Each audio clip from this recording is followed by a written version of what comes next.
Welcome to the Revenue Above Replacement podcast. I'm your host, Adam Grossman. With me today is Ken Belson. Ken, welcome to the podcast. Thanks, Adam.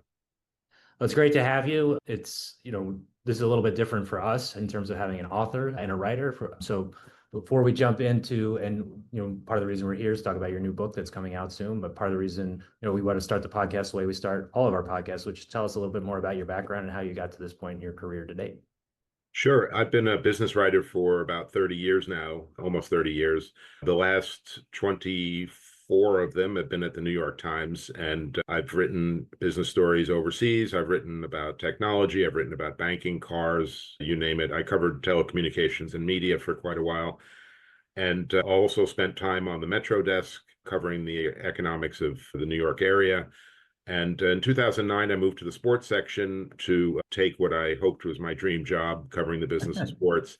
At first, the first 4 years of doing that, I was kind of a generalist. So I did golf, I did stadiums, I did franchise sales, I went to the Super Bowl, went to the World Series, Olympics, a whole bunch of grab bag of business stuff, which is actually a great foundation, both in terms of source building and also just the leagues operate all differently.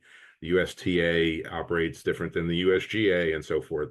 That was great. And then in around this time, I want to say around 2010 or 11, I started writing about court cases involving former NFL players who were suing the NFL for fraud and negligence for not telling them about the dangers of concussions and head hits. That court case, or the accumulation of those court cases, were consolidated in federal court. And so I started just covering that. My observation over the years is that most sports writers don't get into sports to write about court cases. But as I came from the business side, court cases in general are wonderful because you have two sides arguing about something and it's a documentation. So in the middle of that, in 2013, my editor wrote to me and said, it's nice you're doing all this general stuff, but why don't you just do the business of the NFL? And my first thought was, no way, I don't want to do the NFL because I don't want to be at a press box every Sunday in a different stadium, a different city. That's not why I got into sports and journalism and business writing. And he said, the next paragraph was, I don't care if you ever attend a game. There's just so much going on with the NFL. It sets the pace and agenda for so many other sports. It is the largest American sport, maybe in the world too. And it's powerful. I mean, you think about how it's content on the media side, how powerful it is, stadiums, the power of the Super Bowl, gambling, and of course the health issues I had been writing about. So in that context, it made perfect sense to cover the business of the NFL. The third thing he said was, there's no template, do whatever you think makes sense. And I have to say, I've never been short of stories. In fact, really my problem is I have too many stories. The NFL stories that I write, even modest ones, get far more interest than I would on hockey, baseball, basketball, so forth. So, as a journalist, that's what you want, right? So over the years, just in my day job, I collected and saw so much on the business front. And in 2022, decided to write a book about the business of the NFL. I actually went back to 1993 as the starting point because that's when the NFL and the union reached a huge agreement on revenue sharing, which is really the foundation of everything that's come since. And of course, most fans look at it as the beginning of free agency and the salary cap, and all of that is true because the salary cap is controls the largest expense for the owners. But really, the revenue sharing is what I focused on. And as Gene Upshaw, the union chief at the time, said, this makes us partners. The use of the word partners at the time, 1993, after years of strikes and work stoppages, was kind of a key word to me that, the union now is not going to be as confrontational. They have a vested interest in the health of the league. The owners have to share 50% of what they make, with some exceptions. And that really turned the tide for the NFL. As I say in the introduction of my book, which is coming out in October, under Paul Tagliabue from 1989 to 2006, the revenue of the league doubled. Roger Goodell, over the same 17-year period, revenue of the NFL has tripled. So in my mind, that seemed like a good business story, what I've euphemistically called the supersizing of the NFL. And that's where I am today. I still cover the business of the NFL, although I've spread back to other sports again. But yeah, no, that's how I came to the book. And it's exciting actually to go back and be able to tell the story in a longer form. Yeah, and I think, I often say this a lot in the podcast, but it's good to start at the beginning. And you mentioned, obviously the conversations that were happening in 1993, Paul Tagliabue's ascent, obviously the negotiation with Gene Upshaw, you mentioned about being partners. But maybe before we even get into that, the book is called, Every Day is Sunday. Can you talk about, kind of you mentioned this a little bit as a reporter, but one of the things that's interesting about the book is your unique access to the owners and the decision makers involved. Can you talk about kind of what that process was like and how those conversations went and became kind of the foundation of what the book is? So one, what is, kind of you mentioned a little, what more of some of the themes you tackle, and then how the access to those decision makers really drove the book writing process. Yeah, it's a good question. So the first thing is the book Every Day is Sunday is a reported history. So I went through, my old notebooks. There were so many stories. Any story that I write for the New York Times, I might have, say, 1/10 of what I actually gathered used in a story. There's so much material. There are many observations, things that never really would make it in a newspaper story. So many things sitting in my notebooks anyway. So it's reported in the sense that I observed it and wrote about it at that time. And I should say really only for the second half of the book, because I was not doing this in the 90s during the Paul Tagliabue era. So for that, I had to go back and meet many of the key characters, including the former commissioner, the people at the league at the time. So some of it is, I guess you would think of as history, although it's sort of recent history, and a lot of it is really just stuff I witnessed. So it's a combination of both. In terms of access, so I've been going to NFL meetings regularly. They're quarterly meetings and sometimes special meetings. I've been going there to them since 2013 when I started full time. At first it was pretty nerve-wracking. I didn't even know who most of the owners were. I didn't know who to approach. I didn't know who the team presidents were. I had a couple of ideas. I knew who Bob Kraft was. I knew who Jerry Jones was, but I was pretty new. And then I quickly realized the way to get to know them is to just keep showing up, and you start to understand the narratives going on. There are issues of the day, whether it's Ray Rice or Colin Kaepernick, whatever. Some of those news stories made it incumbent on me to be there, but many times it was just the owners seeing me frequently. I also made a very conscious decision back in 2013, when I started covering the league, to get to know some of the owners individually. And I deliberately did not go to Jerry Jones and Robert Kraft initially because I felt like I was going to get to them anyway. They're so well known. They're central to every kind of key decision in the NFL that I didn't feel like I had to get to them right away.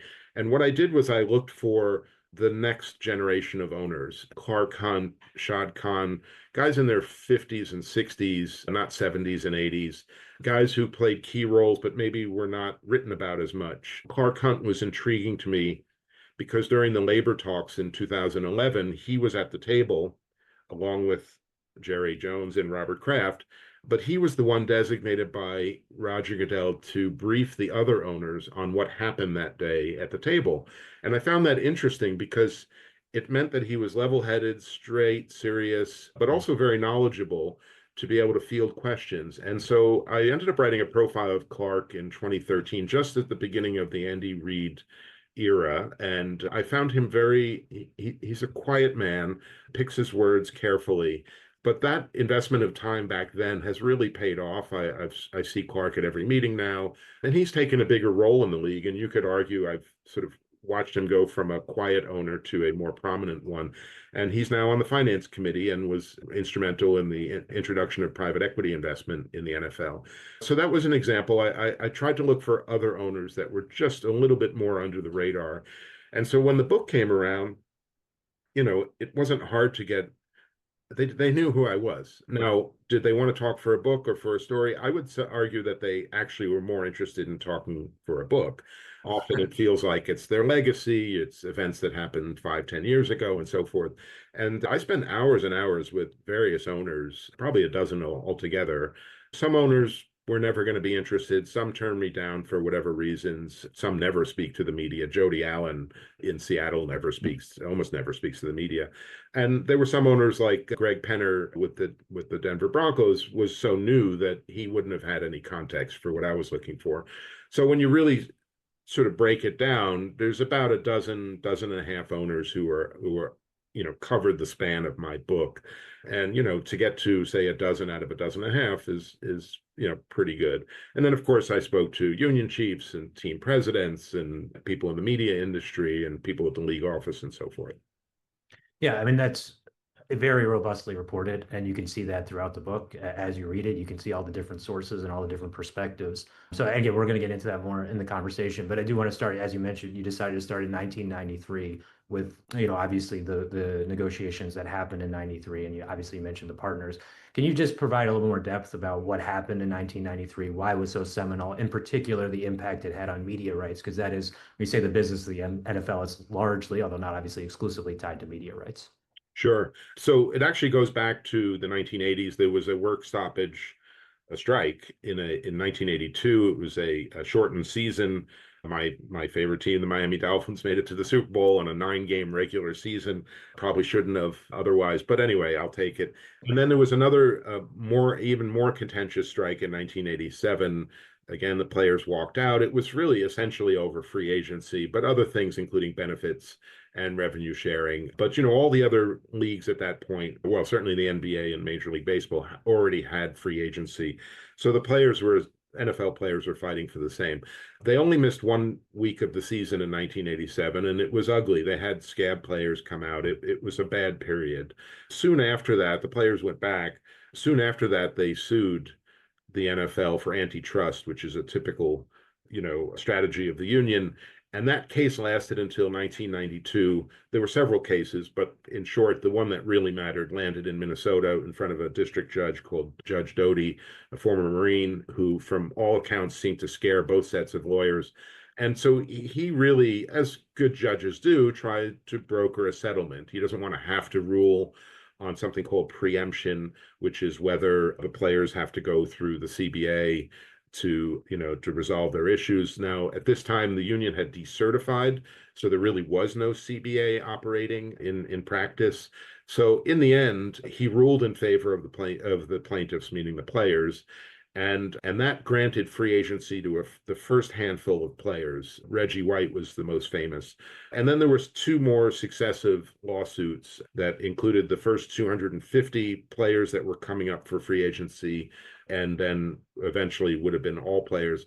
But by that point, the NFL realized we're going to lose this. And one of the things that becomes clear is that a lot of the contentiousness of the 1980s was based on some very hardline owners, generally in smaller markets, generally with smaller payrolls and not as much attendance money and media money, places like Tampa Bay, Hugh Culverhouse, Mike Brown in Cincinnati. Some of these owners, to them it was, we're going to go out of business if we give them free agency. And so one of the things Tagubu told me was when he was elected commissioner in 1989, he told the owners, the only way I'll do this job is if you give me control over the ownership, not these set of owners, and known as the management council. And so he played a very key role in a sort of pragmatist way, a lawyer's way of trying to thread the needle in a way that the owners couldn't because they were invested financially and emotionally. And so Tagliabue really was kind of critical to breaking that ground and trying to come across the aisle to Gene Upshaw, the players' chief at the time, and using Dan Rooney, the former owner of the Pittsburgh Steelers, as kind of an intermediary. Those 3 characters were pivotal. They are in the opening scene of the first chapter, and they were the ones who finally figured out, we're only destroying ourselves. So once they reached that agreement in 1993, and free agency was going to start a year later, finally there was what they called labor peace. And labor peace was critical to everything else in business after that. The networks had been pleading poverty until that point. And one of the reasons they were constantly seeking to pay less money for their media rights was there was always this risk of a strike. There was always this risk of missing games, which is just terrible if you're in the programming business and your best product is not available. So finally, they have labor peace, and now they can turn around to the networks and say, okay, we're settled. Don't worry, we're not going to miss any games now. And so who enters the fray is Rupert Murdoch and Fox. And this really is the sort of hockey stick, the supersizing starts right around now. Murdoch had tried twice to get media rights. He had a fledgling network that was down on in some cities on Channel 56. He had almost no programming. He had In Living Color and he had The Simpsons. That was pretty much it. He had no news. He didn't own most of his stations. They were franchised. There were a handful like New York City and LA. He owned those stations, but he really didn't have a foothold in most markets. So he knew from having produced or having seen the Premier League in England that if you have exclusive sports content, you'll get people to watch. And that's what he did with Sky Sports in England. And so he used the same model here. If he could get the NFC package, which included the Cowboys, the 49ers, the New York Giants, some of the biggest markets in the country, you'll get people coming to Fox. They'll be looking for Fox on the dial. And it'll also mean that the affiliates that carry them will want to have Fox. So there'll be a bidding war to carry the NFC games. And that's exactly what happened. He bid twice as much as CBS. CBS had that package for 30 plus years, and he blew them out of the water. He bid, $400 million a year, which was an extraordinary sum of money at the time. And he wrestled this away from CBS. And wouldn't you know it, all those the CBS affiliates in Detroit, in San Francisco, they suddenly switched to Fox. And so CBS lost a lot of its footprint and it didn't have that primetime programming. If you'll recall, back in the day, you had 7 o'clock games. Games ended at 7 o'clock on Sunday and they rolled right into 60 Minutes and all these other programs. And now they had none of that programming promotion. And so CBS's ratings tanked. They realized, oh my God, we need to get back into football. It took them 4 years. So yeah, it was really Rupert Murdoch. And from Rupert Murdoch getting football, he then launched his news network and then everything else, because now he was on Channel 5, Channel 7, Channel 9. And that really changed the face, frankly, of the American media landscape. So it was labor peace, TV, and then after that, exclusive sponsorship deals, media deals. Famously, Reebok and Nike were two, Coke and Pepsi, others, Amex and Visa. The NFL realized that instead of spreading it to 3 or 4 credit card companies, let's just pick one and have them pay even more for the exclusivity. So a lot of pieces fell into line once they had that labor piece. And this is a good point to enter. So 3 of the main characters are definitely not the only characters, are Jerry Jones, Robert Kraft, and Roger Goodell. You start to really show Jerry Jones' impact on the NFL, the media rights negotiation, getting this Fox deal to fruition. Can you talk more about that part with Jerry's involvement, but obviously what happened with Jerry, how he bought the Cowboys, and the rise of the Cowboys from there? Sure. The book is built around Jerry Jones and Robert and Roger, but of course, the 3 other characters I mentioned preceded them. Jerry came in 1989. There's some fascinating stuff about him. One is that he actually went to Jimmy Hoffa's pension fund, or the pension fund controlled by Jimmy Hoffa, the Central States Pension Fund, seeking money to buy the San Diego Chargers of the old AFL as a 23-year-old, which is just remarkable, the sort of the guts of the guy, or the naivete, I don't know. Even back in the 1960s, he was literally 2 years out of college and wanted to own an NFL team. But, he ended up making a fortune in oil and real estate and a bunch of other things. And in 1989, he's on a fishing trip in Mexico with his son, Stephen, his oldest son, and he sees in the newspaper that the Cowboys are for sale. Now, Jerry is from Arkansas. He had business interests in Oklahoma, but he knew more than anybody that the Cowboys were America's team, or self-proclaimed America's team. And so he immediately got his act together to put a bid together. And it was a rollicking bid with all sorts of Jerry-like missteps, including sort of showing up at a restaurant with Jimmy Johnson and their wives and being photographed by the Dallas Morning News when the deal was supposed to be secret. So anyway, it's very Jerry, but he went heavily into debt to buy the team. And I think that's critical to understand. First of all, the team was 1-15 his first season. They had not made the playoffs in 3 years prior. So he had his back again. He had a lot of work to do. And paying off his loans was a motivation to find money in new places. And so he fixed up the suites and he had a different kind of sales team. He looked for new sponsorships and he bent the rules as best he could bend them to find new sources of revenue to pay off his debts. And, it coincided with bringing in his college buddy, Jimmy Johnson, and putting together a great team that won 3 Super Bowls in 4 seasons. So really everything clicked for Jerry. But Jerry also, like Robert Kraft, understood that having the Cowboys dominate isn't great for the league. And he has said it in different ways over the years. He said, I need Cincinnati to be good. I need the smaller markets, Indianapolis, to be good, because unless we're all good in this revenue sharing model, unless we're all good, it's not going to work. So he's been accused of being selfish and making decisions that benefited the Cowboys first, but he has also been a league first owner. And that came through in the media talks in 1993 that I mentioned with Fox. The committee back then was much smaller. It was Art Modell, the longtime owner of the Cleveland Browns. He had gotten sick. Pat Boland comes in from the Broncos, and Jerry. That was kind of it. There wasn't a lot of owner input, or at least at the bargaining table. And Jerry understood something that, for whatever reason, the NFL had never figured out. Now, remember now, the 1980s had ended, 1990s. There's now cable TV. ESPN had some Monday night games, but there really was, it basically was NBC had the AFC package, CBS had the NFC package, ABC had Monday Night Football, ABC/ESPN. There was some, TBS had some games as well. But basically, there were a set number of packages and a set number of networks bidding for them. Jerry said, well, why don't we add more bidders? Once we get an extra bidder, we get a bidding war. Once we get a bidding war, we get higher prices, and we can use that as leverage. That extra bidder was Fox. And for whatever reason, it was a kind of cozy deal in the past. Art Modell knew CBS, he knew NBC. They just kind of worked out deals. And then the increases in the media packages were in the high single digits, low double digits most years or most cycles. And it was typically 3-year deals. Jerry said, what are we doing here? Why don't we get an extra bidder? And that paid off. Fox was hungry. Fox needed the content that nobody else could provide, which is the NFC. And so he added that fourth bidder. CBS was blown out. Circle back now 4 years to 1996. CBS had been offering $250, $295 eventually for the package they got outbid on. They're now bidding $500 million for the AFC package, which was considered a lesser package. So Jerry was right.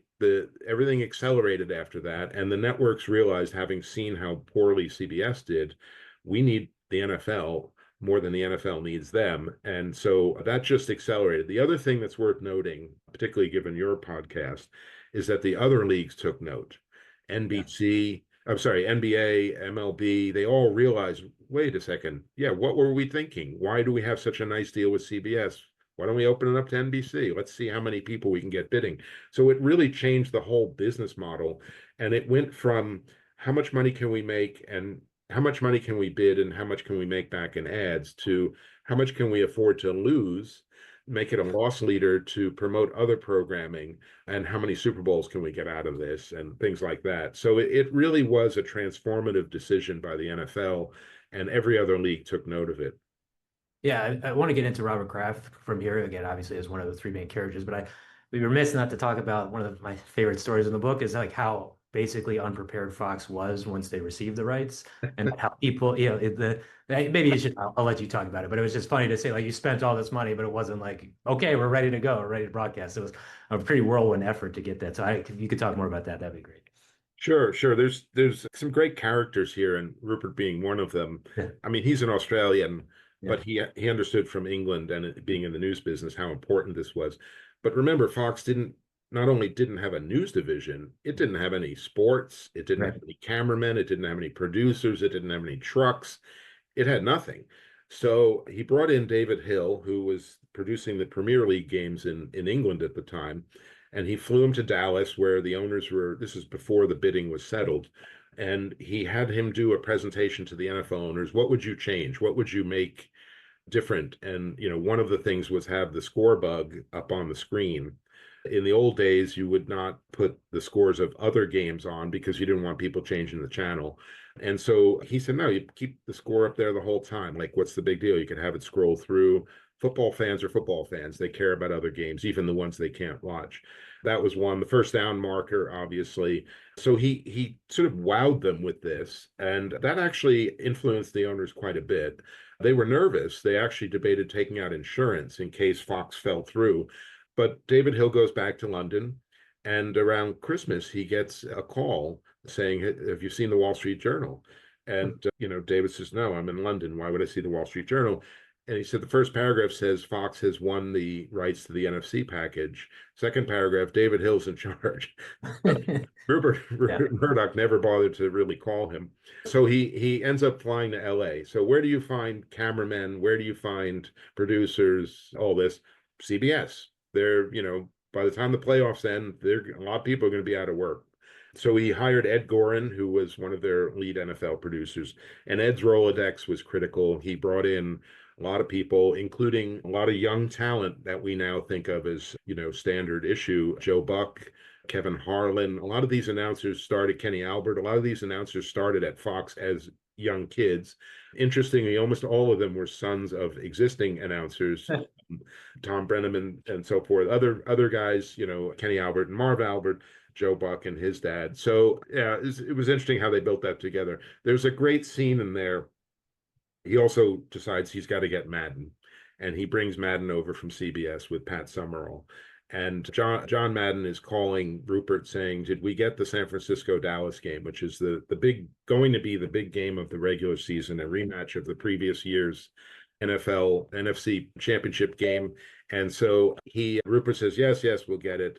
It calls back again. It calls to Ed Gorin. Ed Gorin says, "We're going to get it. We're going to get it." The third time, John Madden says, "I've heard that the other network's going to get it, that ABC is going to get it, and it's going to be a Monday night game." And now it's freak out time. So Ed Gorin calls Rupert and says, "You got to call Tagliabue and make sure that we get this game. It's an NFC game. It shouldn't go to another carrier." And so he calls, and Tagliabue says, "Well, what games do you want?" And he says, hold on. I can't find the damn list." So Paul Tagliabue sort of laughed in retrospect because he kept calling them matches, not games.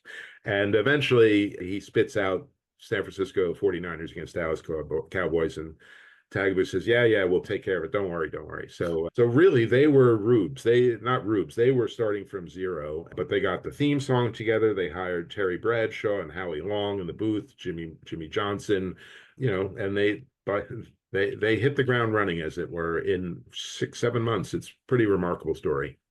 Yeah, it's a very remarkable story. And it's definitely, you've given a lot of color. There's a lot more color in the book too about exactly what happened, how it came together. And I think you may be underselling just how, like, that story about David Hill and how him coming over. So you definitely should read the book for the more details on that story. But want to go on to Robert Kraft, again, one of the second and the main characters in the book.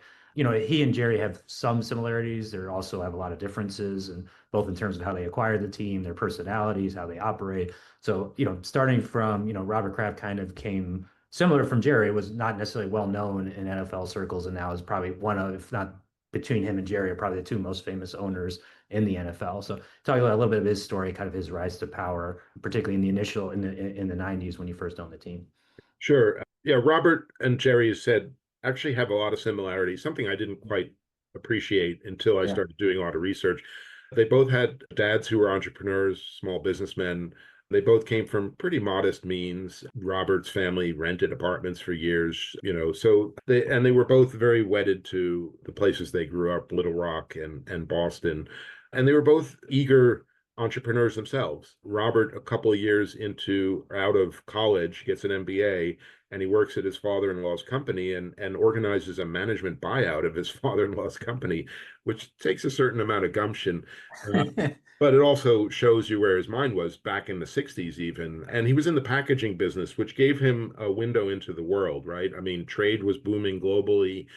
Packaging, meaning cardboard boxes and the like, was critical to a lot of that. And so he had kind of an interesting and international worldview. He was also part owner of the CBS affiliate in Boston, which gave him an insight into how the media worked. He was giving a lot of money away at that point, as a philanthropist even then. And he was interested in sports. He played a little bit of football in college, but got injured, and that was sort of the beginning and end of it. But he was the owner of something called the Boston Lobsters, of the old World Tennis League, and which was a bit of a short-lived enterprise. And one of the things he learned then was that he had the team, but he did not control the venue, and he didn't get any money from parking. He didn't get any money from food and beverage. And that event ultimately doomed the team, and it collapsed.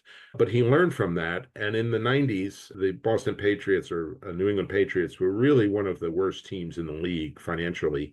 And there was an opportunity for him to buy the parking lots around the stadium. And he realized, well, at the very least, I'll make parking revenue from all these fans. That was his first gambit. The second is when Victor Kayem bought the team, the stadium was up for sale, and he outbid him by $8 million and got the stadium. So he worked from the outside in. He got all the parking revenue, then he got all the food and beverage. And he really had Kayem in a noose because the only thing Kayem had left was ticket sales and media revenue. So two big sources of revenue were out of his reach. And ultimately, Kayem owned the team for 4 years. It did extremely poorly during that time. And he sold to a guy named James Orthwein, who was one of his creditors. He basically sold the team to get out of debt.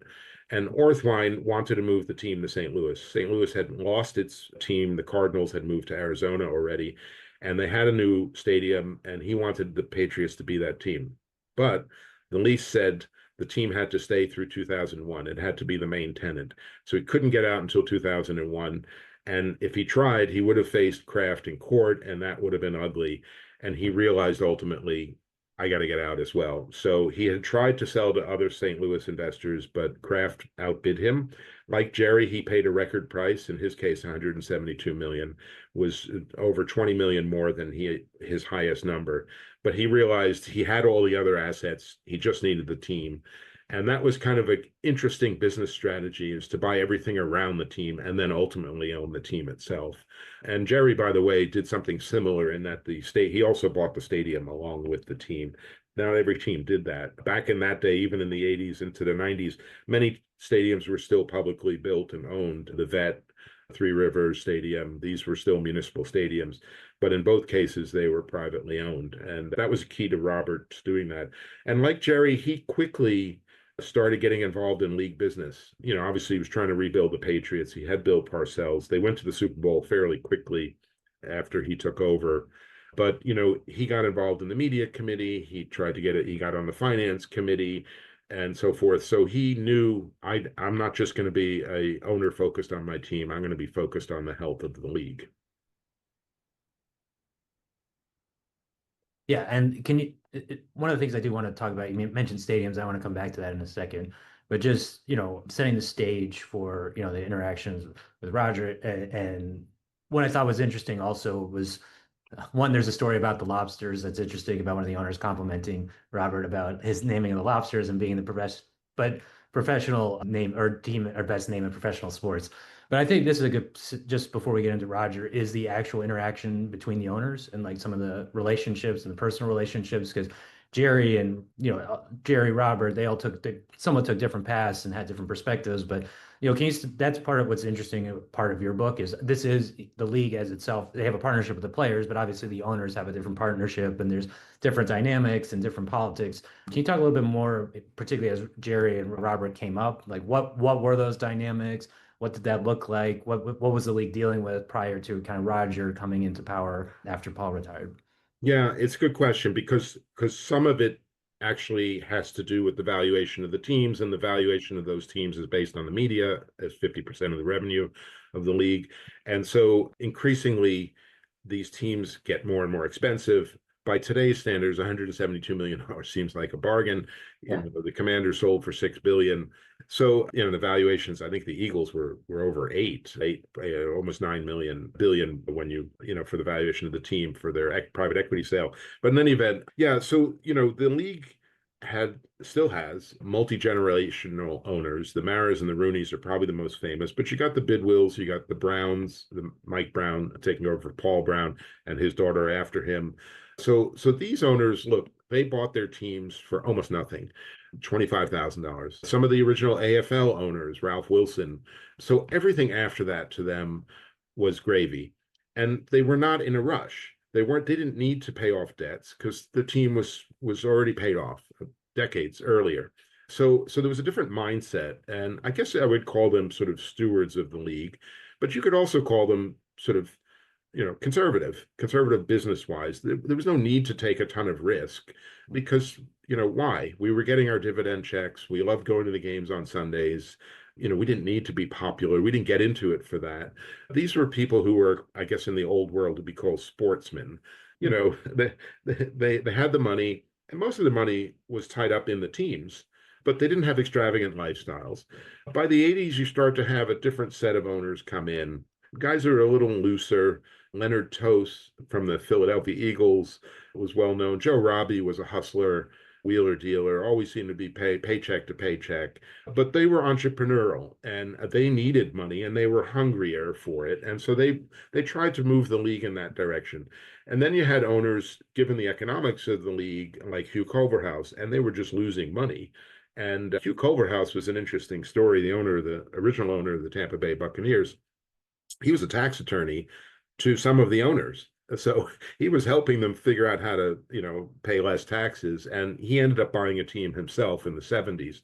But it was a creaky old model. The stadiums weren't what they are now. They didn't have suites, or if they did, it was limited. The incentives for them to invest were different. In later subsequent CBAs and labor agreements into the 90s, suddenly the owners said, well, maybe we can carve out money from these luxury boxes and we don't share that with the players. Well, suddenly, hey, we need to add more luxury boxes. So the stadiums got fancier. And, the general seating, the general tickets that you would see, say, at Municipal Stadium in Cleveland, it didn't make as much money. And you had to share that money with the players. And the visiting team. So there were a lot of structural issues that benefited the younger owners. Jerry and Robert, as I said, came in, at the beginning of this TV money, and they understood this. So they saw, I think both of them too, still see the NFL as much as an entertainment product, not just a sport. And that was kind of a key mindset shift that owners that came in the 90s, Wayne Huizenga was another, came in and realized, oh, this is a media asset. There's a reason why Fox paid all this money. It's not just because they love football and sports is popular. It is the anchor to everything else they do. And so I think that's kind of a key mindset in the 90s. Pat Bolin also was one of those who realized that this is more than just a game. John Mara is famous for saying, the owner of the Giants is famous for saying that his dad, Wellington, to him, football should be played at 1 o'clock on Sunday. He hated Monday Night Football. He didn't want to play, God forbid, on Sunday nights. He wanted to go to mass with the family, go straight to the stadium, watch the game, and then go home for dinner. Like, that was his mindset. And it was quaint in the 1930s and 40s and 50s. It worked, but not by the 70s when you have Monday Night Football and then you add all these primetime games. No, it doesn't work anymore. And why do you add primetime games? Because that's when the most viewers are. So it's interesting how some of those owners still kind of get dragged into the future. But Jerry and Robert should take a lion's share of credit for that amongst the owners. And again, there's a lot more in the book about the generational change, the difference between generational owners and these new entrepreneurs, the new, at the time, now Jerry and Robert are obviously more of the elder statesmen, but at the time were younger owners, as you mentioned, about, the debt, and they're pushing the business model. So definitely check that out in the book. But I do want to transfer over to Roger Goodell, particularly the two things that he was known for, particularly at the beginning, was that he knew everybody. He was he even wrote when he was a kid that his lifelong goal was to be the commissioner of the NFL, but also that he set this ambitious $25 billion revenue target when he first took over. So, I think it's a good springboard now that we've learned a little bit more about Robert and Jerry to move to Roger and his story and how he came to be the commissioner and why he decided to set that what was at the time an ambitious goal in terms of tripling the NFL revenue. Sure. Roger's an interesting study. I mean, he joined the league pretty soon after college. As you said, he wrote a letter to his dad when he was doing his job search out of college saying he wanted one day to be the commissioner of the NFL. That's a pretty narrow job search and a long path to getting there. But to his credit, he did get there. He started out, clipping newspapers and doing odd jobs in the NFL. There's a bit of an origin myth that he sent 50 plus letters to owners in the league asking for any job. And Don Weiss, who was one of the executive vice presidents back in the early 80s, saw Roger's letter and invited him in. Roger's father was a former U.S. senator.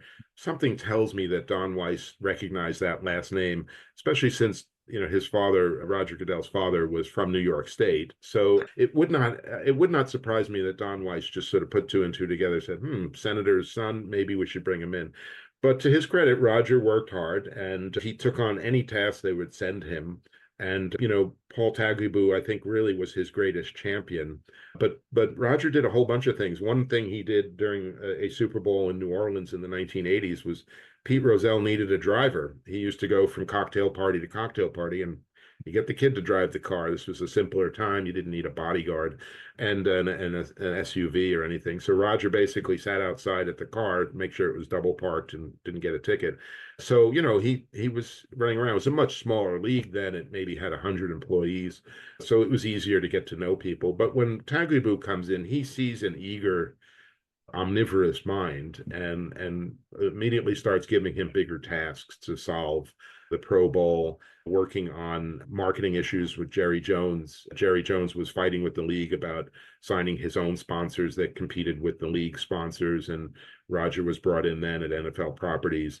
So he also, N.F.L's expansion into Europe, Roger played a role there too. Some people that I spoke to for the book felt like Roger was stepping over them.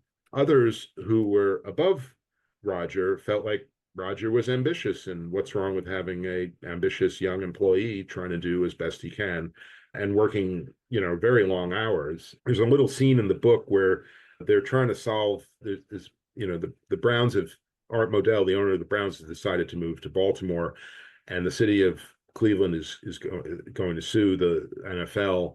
So it led to a lot of back and forth with the league. And Frank Hawkins, one of the league's lawyers who had been working with Roger on a lot of relocation, dramas, said that he left the Super Bowl in 1996, which had been in Arizona, and he flew home, got out his cold weather clothing, and got back on a plane and went to Cleveland. Roger went from Arizona to Honolulu, where the Pro Bowl was, and then flew to Cleveland. So he was still wearing Arizona, Honolulu stuff in Cleveland in February. So, he was a man on the move. And I think it became apparent by the early 2000s that he was the successor to Tagliabue. Neil Austrian, who was the president, the business president of the league, had left. Tagliabue did not replace him. Roger didn't change his title. He was sort of the chief operating officer for all intents and purposes, but there was really nobody else in his way. And by the time 2006 comes around and Tagliabue steps down, it's pretty clear that Roger has the sort of the best well-rounded resume. He was relatively young too. He was in his 40s at the time.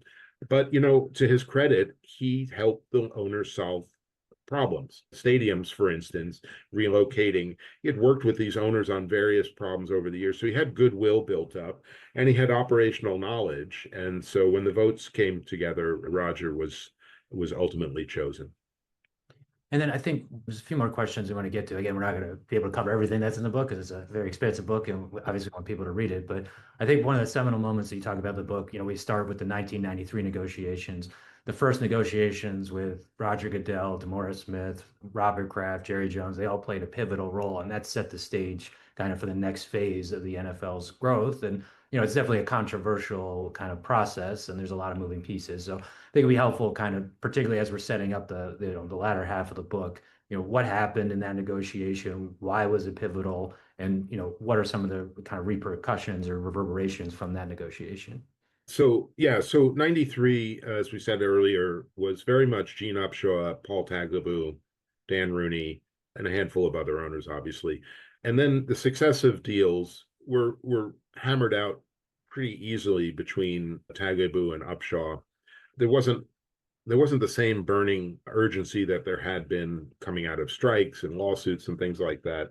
And the last deal they cut was in 2006. Tagliabue was about to retire or wanted to retire. He retired soon after that. And Upshaw, as it turned out, died a couple of years later. So it was their last deal that they put together. And it was essentially presented to the owners as a bit of an ultimatum. This is the deal we've kind of cobbled together. It was not done in the sort of expansive way that subsequent deals have been done. And I think a lot of the owners felt blindsided that the players were going to get 53% of revenue before exemptions. And that seemed like, wait a second, we're beyond 50-50 at this point. Why are they getting more than 50? And there was a lot of bad taste in some owners' mouths. And some of them immediately from the time they said yes, realized we're going to have to claw this money back. So the seeds were set for the next showdown. 2010, the owners opt out of the CBA and they don't reach a deal by March of 2011. And so they lock out the players.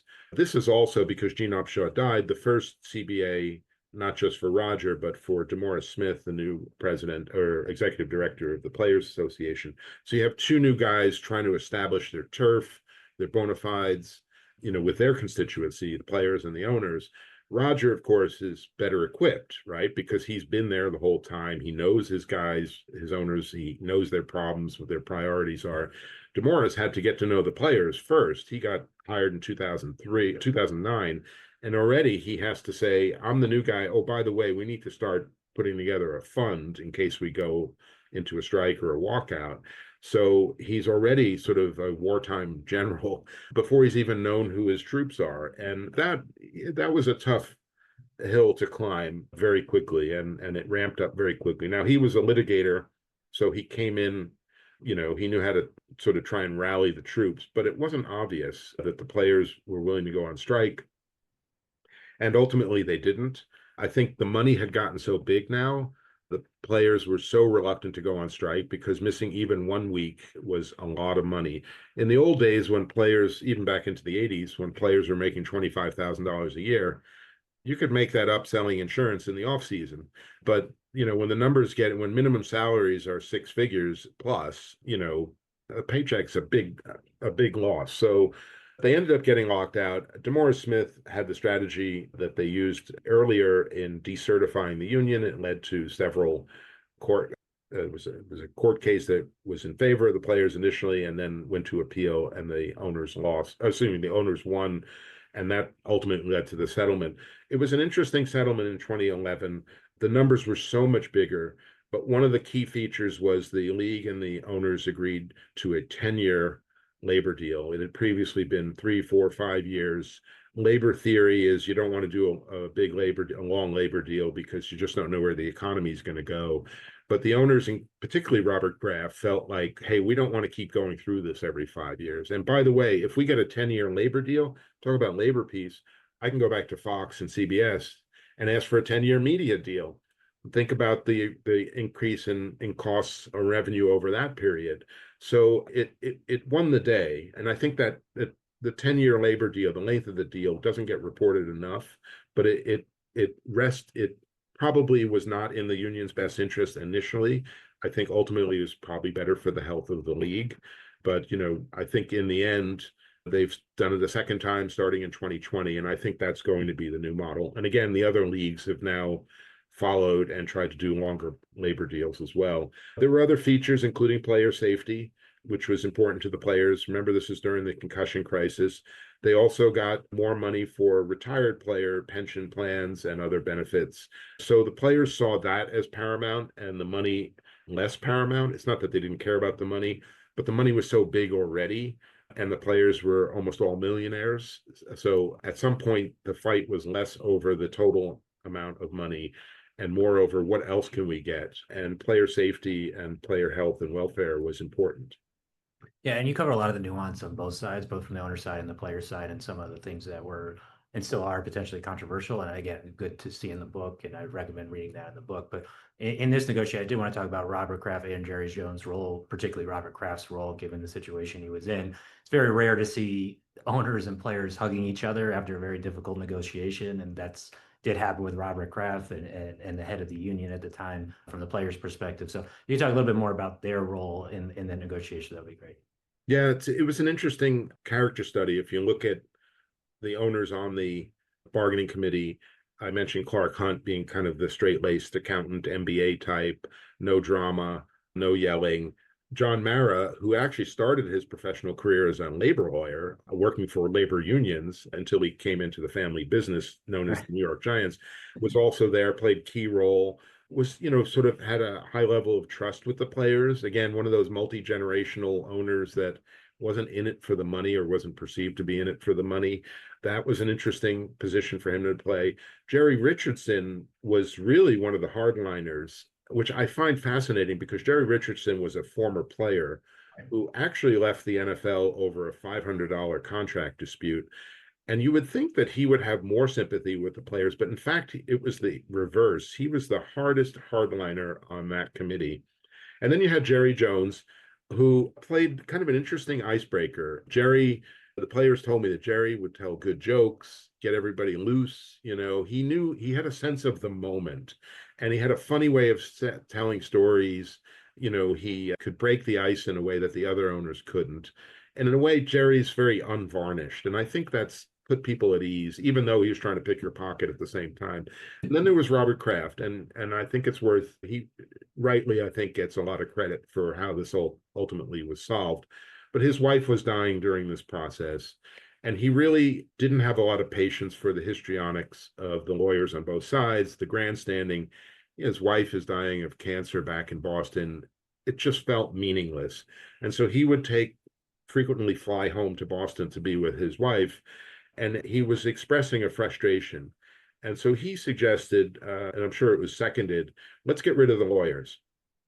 Let's just have DeMorris and Roger, Robert Kraft, maybe one other owner, and Jeff Saturday, who was one of the key players, Kevin Malai, Dominique Foxworth. Let's just talk sense here. Let's get rid of the other distractions. And that really was a smart move because it got everybody it lowered the temperature. And I think the players, they're all on record saying this, most of them are, they were very impressed with Robert, that he was taking time away from his sick wife to do this. And they realized, you know what, let's turn this down and really start to look for solutions. And ultimately, the final solutions were precipitated by this appeals court decision that went in the NFL's favor. So the players knew they had a limited window or limited amount of leverage left. And so the defining image of that CBA was a few days after Robert's wife died. He's sitting Shiva in Boston, and they're supposed to be in Washington to sign the CBA, to approve the final CBA. And he doesn't know whether he wants to go. And his family basically says, your wife would want you to be there. You worked so hard on this, and it was for a greater cause. And so he shows up and he makes a short speech, and he actually hugs Jeff Saturday in front of the cameras. And that is a defining moment of the sort of amity between the players and the owners. They certainly have their issues, but at that brief moment, they saw, a common cause. And that kind of changed, as I look back to 1993 and the period before the start of the book, it's just such a sea change now. Players, of course, they want their money, and they certainly, are in some cases jealous and angry at owners. But at the end of the day, they're working for a big organization, a $25 billion business, and they're paid pretty darn well. If you look at the growth of the salary cap, it's grown exponentially since it was introduced in 1994.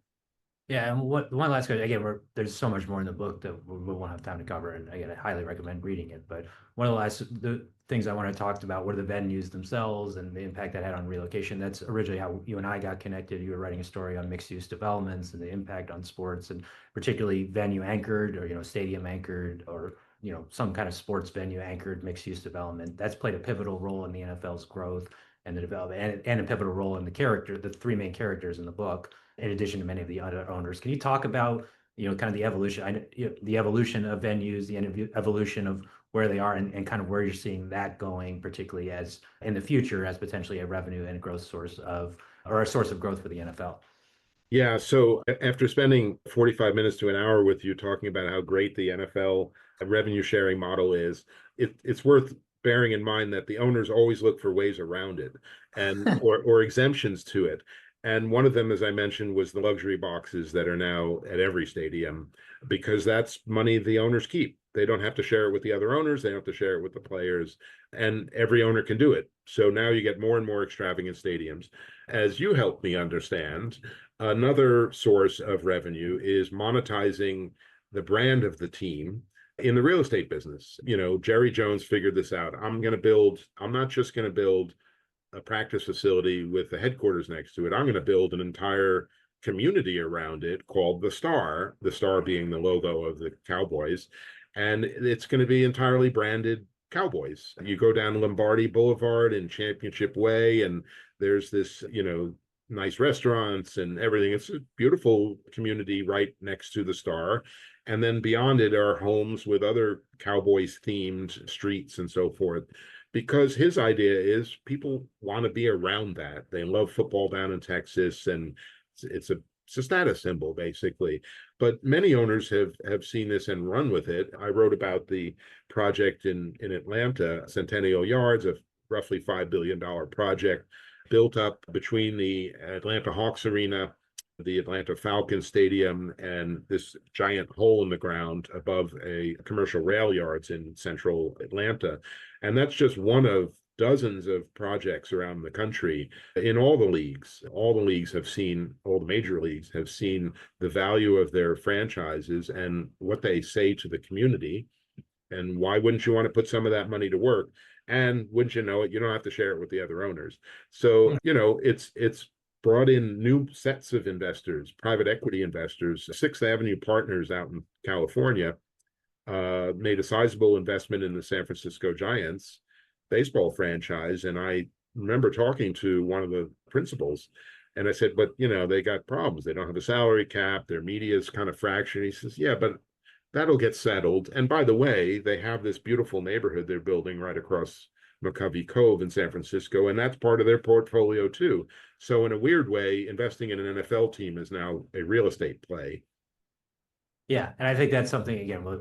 It's going to be an interesting part. You talk about some of the franchise relocation, some of the issues, or challenges that happen there. Again, the importance of venue construction, the idea that everybody's a partner in new venues in the NFL, which I think is really important like you said, you're excluding the luxury box, but the ticket sales, there's a lot of revenues that are shared between the teams. So everybody is actually involved in a stadium construction because all the owners participate in the revenue. I think the idea of what that means, what that entails, the challenges and opportunities really that provides is really interesting and something to check out in the book. So like I said, we've tried to cover many of the key elements in the book. Again, I would definitely recommend you reading it, but we wanted to close the podcast with a question we asked all of our guests, which we do have a lot of students, given this is a Northwestern podcast. We have a lot of students in our program and outside of our program who are interested in entering the sports industry.